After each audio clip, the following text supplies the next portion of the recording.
नमस्कार दोस्तों। हमारा लोकतंत्र की नींव जन आंदोलन, विरोध प्रदर्शन और अनशनों के बीच ही पनपी है। क्या आप लोग जानते हैं कि एक अनशन जो 16 साल तक चला पर फिर भी विफल रहा? दोस्तों, हम बात कर रहे हैं मणिपुर की मानवाधिकार कार्यकर्ता इरोम शर्मिला जी की, जिन्होंने 16 साल तक सशस्त्र बल विशेष अधिकार अधिनियम यानी कि arm force special power act के खिलाफ भूख हड़ताल की। भूख हड़ताल खत्म करने के बाद वह राजनीति में उतरी थी।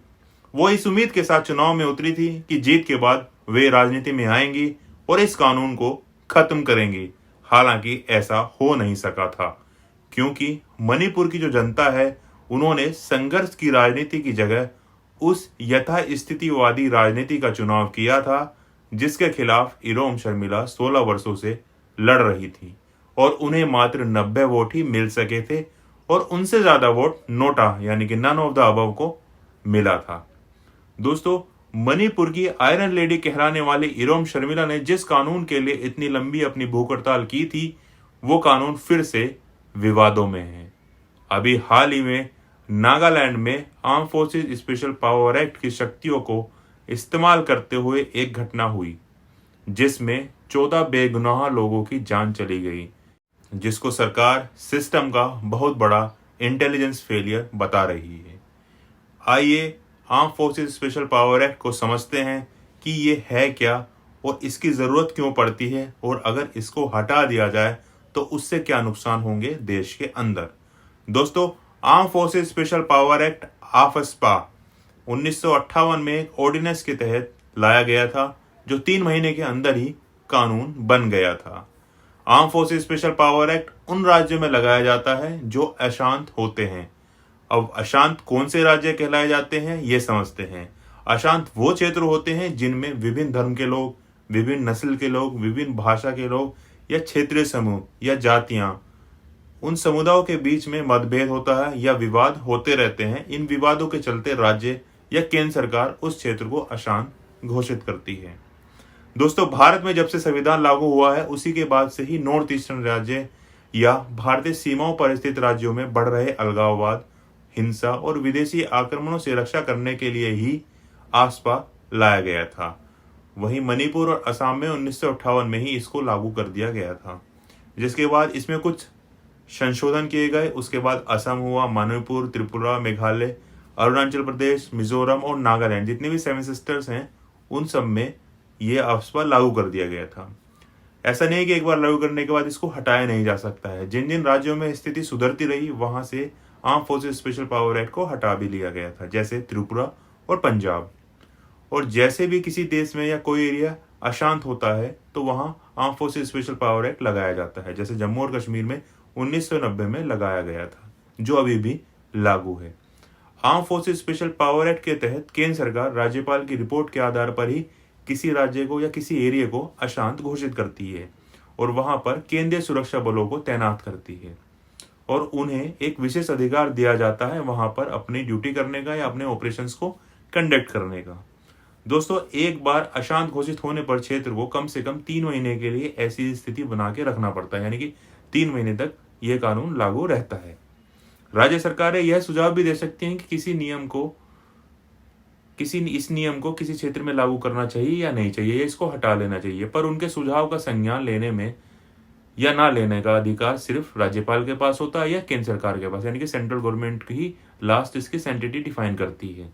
दोस्तों, ये कानून सुरक्षा बलों को अनेकों शक्तियां देता है, जैसे सुरक्षा बल का अधिकारी संदेह होने पर किसी भी स्थान की तलाशी ले सकता है और खतरा होने पर उस स्थान को नष्ट करने के आदेश भी दे सकता है।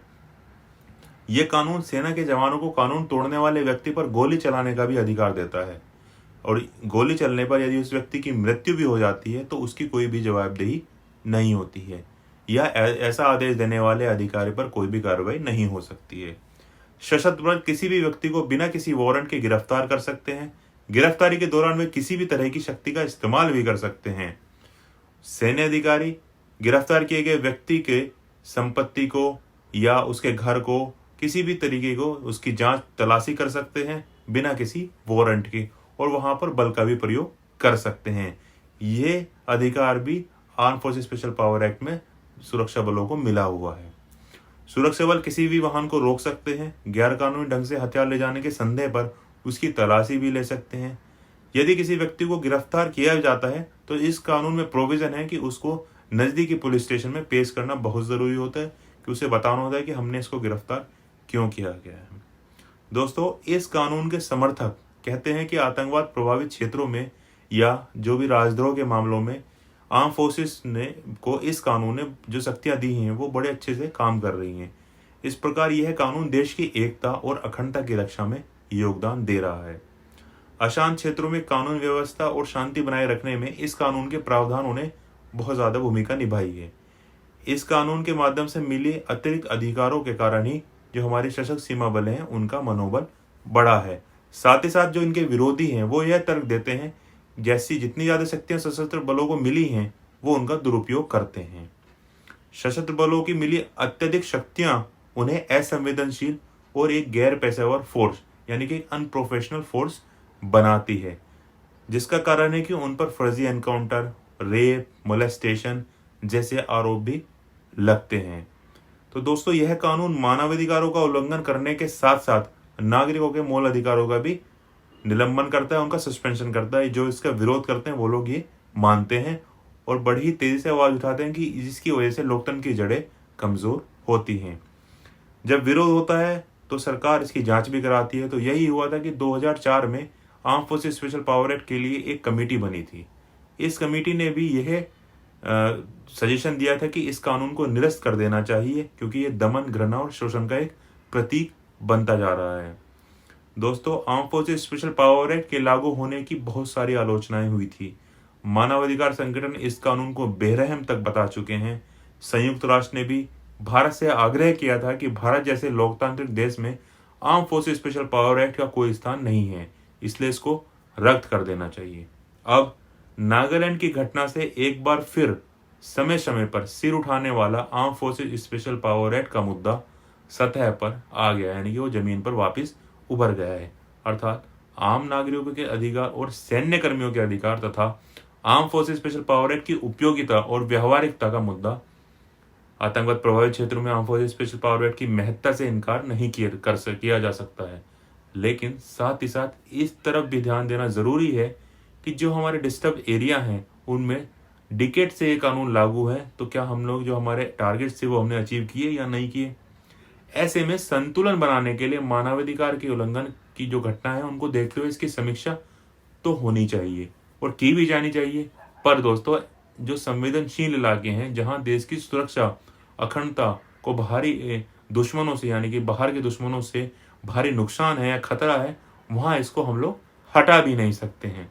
आप भी अपनी राय कमेंट सेक्शन में जरूर बताइएगा कि आप क्या सोचते हैं इसके बारे में। दोस्तों, वीडियो पसंद आती तो लाइक करें, कमेंट करें और वीडियो को शेयर करना ना भूलें और चैनल को सब्सक्राइब करना ना भूलें। धन्यवाद।